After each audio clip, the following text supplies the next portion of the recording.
Do not judge, and you will not be judged. Do not condemn, and you will not be condemned. Forgive, and you will be forgiven. Because of the finished work of Jesus, you now live in a realm where judgment has passed over you. Romans 8:1. There is therefore now no condemnation to those who are in Christ Jesus, who do not walk according to the flesh, but according to the Spirit. You are not called to be a judge, you're called to be a channel of grace. Making amends means walking in the same Spirit, refusing to hold others in condemnation, just as God refused to hold your sins against you. When you release others, you release yourself. Grace doesn't deny justice, fulfills it at the cross. You're free to forgive because Christ forgave you eternally and completely. Now mercy is your new normal. Luke 6:31. Treat others as you want them to treat you.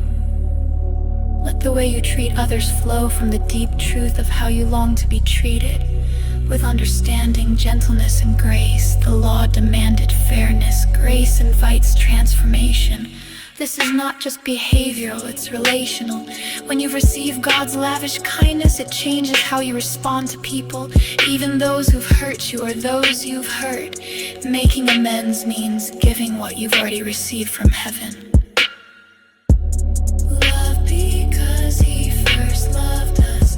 We do unto others not to earn righteousness, but because His righteousness is already alive in us. Let us consider how we may spur one another on toward love and good deeds.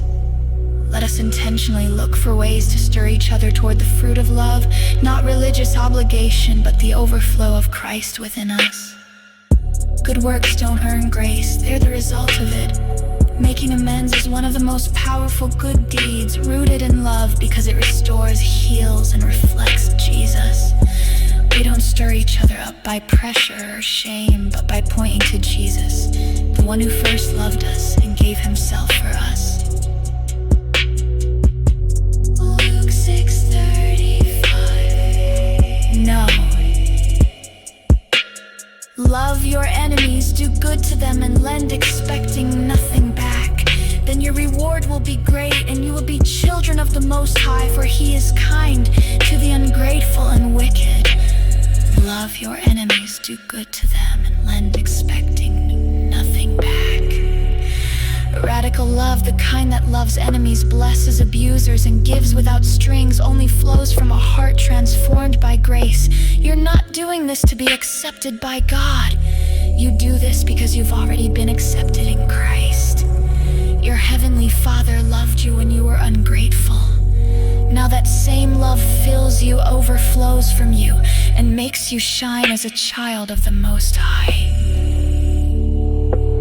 Making amends means you choose the cross over your pride.